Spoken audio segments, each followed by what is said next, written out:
èèyàn lé èwo lẹ ṣe ẹ káàbọ̀ sí Mashola Gist TV o. Wọ́n ní kábíyèsí wọ́n ní wọ́n support Queen Naomi o nígbà tí àwọn obìnrin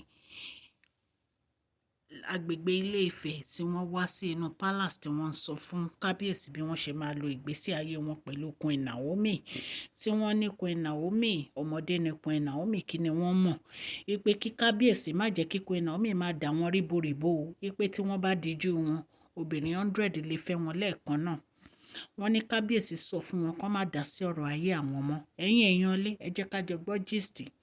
Tó bá jẹ́ ìgbà àkọ́kọ́ nìyí tẹ̀ ń darapọ̀ mọ́ channel mi, mo kí yín káàbọ̀ sí Mashola Gist TV. Gbogbo lè ń kọ́ ṣé àlàáfíà ni mo bá yín.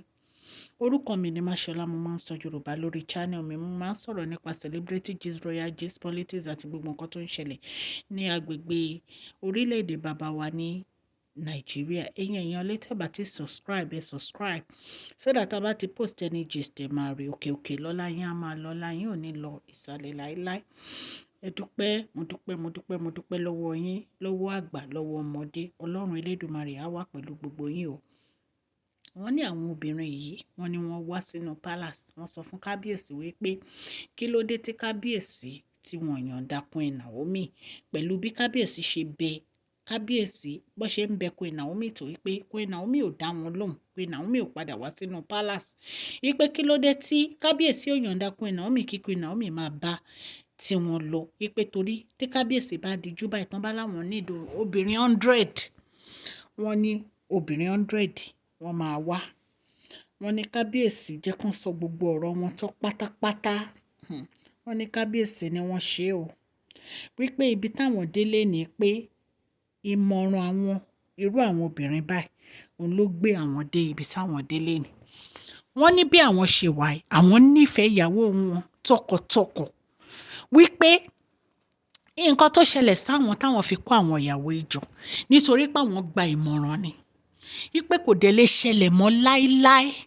Wọ́n ní àwọn ò gba ìmọ̀ràn kí mọ̀ràn mọ́ nítorí pé àwọn nífẹ̀ẹ́ ìyàwó àwọn tọkàntọkàn, àwọn nífẹ̀ẹ́ ìyàwó àwọn gan-an, wípé àwọn ò dé lè fi ọ̀rọ̀ Queen Naomi ṣeré, wípé so kí wọ́n hold advice wọn sínú àpò ara wọn, wípé nítorí kí ni Queen Naomi ṣe fún wọn tí Queen Naomi fi deserve gbogbo ọ̀rọ̀ tó ń sọ yìí, wípé ọmọbìnrin yìí ìgbà tó kúrò ní palace, tó bá jẹ́ pé immediately bí Queen Naomi ṣe kúrò ní palace làwọn tẹ̀lé Queen Naomi làwọn ń wáyàwó àwọn ni, wọ́n ní nǹkan tó ṣẹlẹ̀ kò bá má ti ṣẹlẹ̀.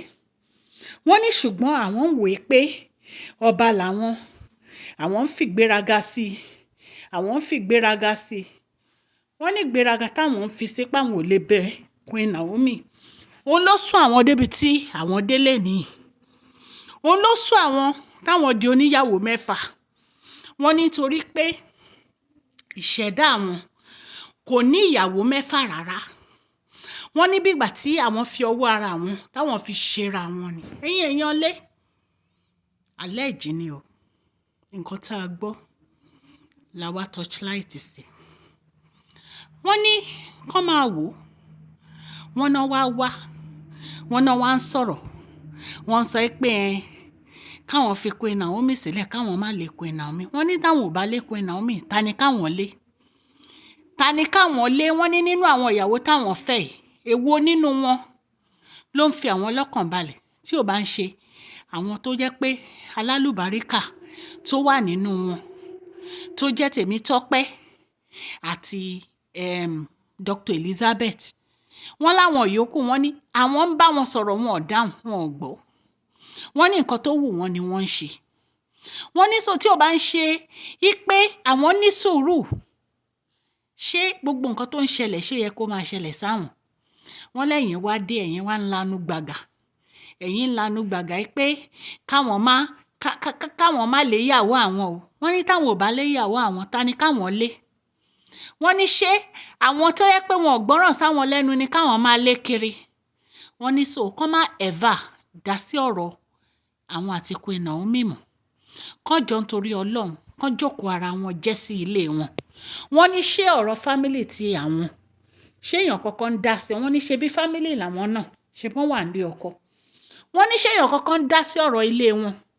Wọ́n ní so tí ò bá ti sí ẹni tó ń dá sọ̀rọ̀ ilé wọn, kó má dá sọ̀rọ̀ ilé àwọn mọ́ o. Wọ́n ní àwọn ò lè fi ìfẹ́ tí àwọn ní sí Queen Naomi, àwọn ò lè fi wé ti anybody. Wọ́n ní so wọ́n ṣe kó ní kálukú kó fi ọ̀rọ̀ yìí kó fi sílẹ̀ bó ṣe wà. Wọ́n ní títí ayé làwọn máa nífẹ̀ẹ́ Queen Naomi o, kò dẹ̀ sí èèyàn kankan tó lè ya àwọn. Bí kábíyèsí ṣe sọ nìyẹn o. Allegedly bí a ṣe gbọ́, ẹ̀yin èèyàn lé àfikọ́ lọ́hùn Elédùmarè kókó wa yọ. Gbogbo etí tó ń gbọ́ mi, mo dúpẹ́ lọ́wọ́ yín fún àdúrótì mi lórí channel mi. Ọlọ́run Elédùmarè á dúró tẹ̀ yín náà o. Gbogbo ọwọ́ tẹ fi ń tẹ subscribe, like, share, comment, ọwọ́ yín ò ní kan ìsàlẹ̀ àpò ní agbára Ọlọ́run. Òkè òkè ni ọlá yín máa lọ. Mo dúpẹ́ lọ́wọ́ yín. Ẹ ṣé. Please share this video, like and subscribe. God bless you all.